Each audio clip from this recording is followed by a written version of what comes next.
Assalamualaikum warahmatullahi wabarakatuh.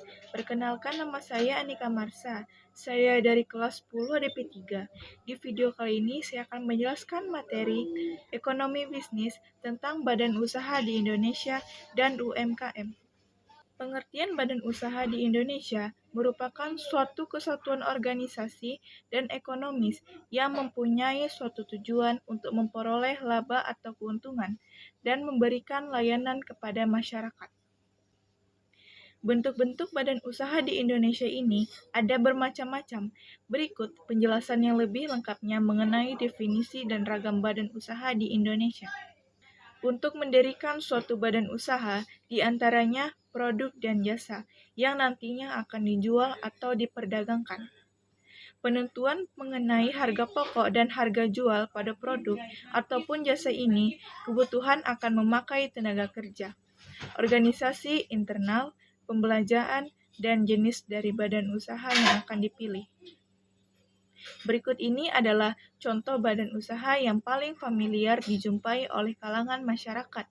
Di antaranya, yang pertama ada PT Kimia Farma, yang kedua ada PT Kereta Api Indonesia, dan yang ketiga ada PT Indofood Sukses Makmur. Adapun berikut macam-macam badan usaha. Yang pertama, macam-macam badan usaha berdasarkan kegiatannya.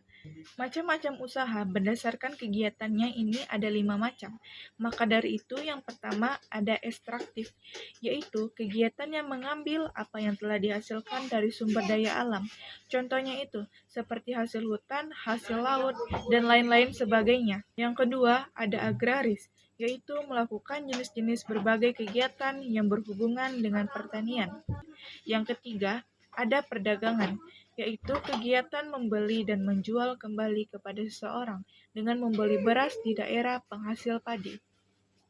Yang keempat, ada industri, yaitu kegiatan yang mengolah bahan-bahan baku dan bahan penolong tersebut menjadi suatu barang setengah jadi atau barang siap dipakai. Contohnya seperti sepatu, pakaian, dan sebagainya. Dan yang terakhir ada jasa, yaitu kegiatan dengan memberikan pelayanan dan kemudahan dalam rangka untuk memenuhi kebutuhan.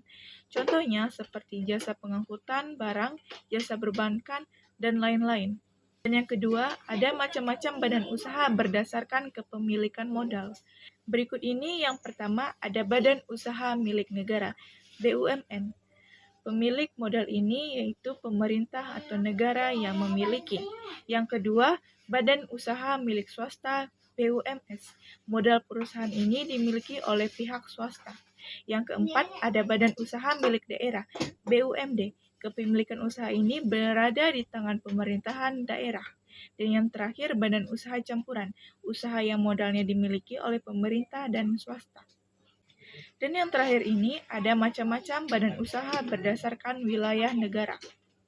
Berikut ada penanaman modal dalam negeri dan penanaman modal asing. Yang penanaman modal dalam negeri ini kepemilikan modal perusahaannya berada di tangan masyarakat negara itu sendiri. Dan penanaman modal asing ini perusahaannya milik asing yang beroperasi di wilayah Indonesia atau dalam negeri. Selanjutnya ada bentuk badan usaha di Indonesia. Yang pertama yaitu koperasi. Koperasi ini yaitu suatu badan usaha yang didasari oleh asas-asas kekeluargaan dan koperasi, merupakan sebuah badan organisasi ekonomi yang dimiliki dan dioperasikan oleh para anggotanya untuk memenuhi kepentingan bersama di dalam bidang ekonomi. Yang kedua, BUMN, badan usaha milik negara. BUMN ini ada beberapa 3 macam. Yang pertama itu ada Perjan, perusahaan jawatan. Berikut ini memiliki tujuan untuk membuat masyarakat sejahtera melalui pengabdian dan pelayanan.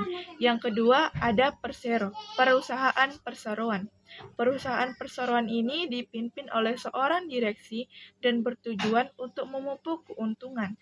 Dan yang terakhir ada Perum, perusahaan umum. Perusahaan umum yaitu perusahaan yang kepemilikannya sepenuhnya dimiliki oleh negara. Maka dari itu Perum ini memiliki tujuan yaitu kemanfaatan dalam hal yang umum dalam bentuk jasa maupun barang. Dan yang terakhir ada BUMS, badan usaha milik swasta. BUMS ini didirikan dengan tujuan untuk mencari keuntungan dalam mengembangkan usaha BUMS. Materi selanjutnya yaitu tentang UMKM. Pengertian dari UMKM ini merupakan singkatan dari usaha, mikro kecil, dan menengah. UMKM memiliki arti yaitu usaha atau bisnis yang dilakukan oleh individu, kelompok, badan usaha kecil, maupun rumah tangga. UMKM memiliki kriteria yang pertama, yaitu usaha mikro. Usaha ini bila memiliki keuntungan dari usahanya sebesar 300 juta dan memiliki aset atau kekayaan minimal sebanyak 50 juta. Dan yang kedua, ada usaha kecil. Usaha kecil ini usaha yang memiliki pendapatan atau keuntungannya dengan jumlah yang lebih sedikit. Usaha ini berkisar dari angka 300 juta sampai dengan 2,5 miliar. Dan yang terakhir ada usaha menengah. Usaha menengah ini usaha yang dijalankan oleh seseorang, lembaga atau kelompok. Usaha untuk menengah memiliki keuntungan dari usahanya sebesar 2,5 miliar sampai dengan 50 miliar dalam 1 tahunnya. UMKM juga berperan dalam memperkenalkan produk lokal ke dunia internasional. Berikut kendala UMKM, yaitu keterbatasan manajemen dan pengelolaan usaha, ketakutan dalam mengambil resiko, dan kurangnya pembinaan dan keterlibatan instansi terkait.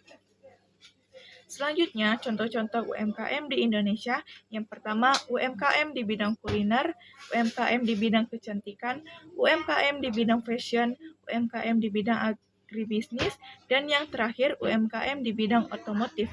Ada 5 contoh UMKM di Indonesia. Berikut ini bagaimana cara mengembangkan UMKM.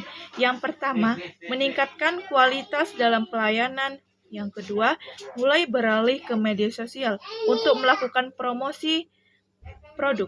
Yang ketiga, sering melakukan survei atau analisis terhadap perkembangan suatu produk. Yang keempat, mengikuti acara-acara besar atau pekan raya untuk mengenalkan produk. Yang kelima, menjual produk dengan menggunakan platform e-commerce. Yang keenam, mencoba menggunakan uang atau pembayaran secara elektronik. Yang ketujuh, membangun hubungan baik dan memperluas relasi. Dan yang terakhir, 8. Mengikuti perkembangan tren. Sekian materi yang dapat saya sampaikan. Saya akhiri. Assalamualaikum warahmatullahi wabarakatuh.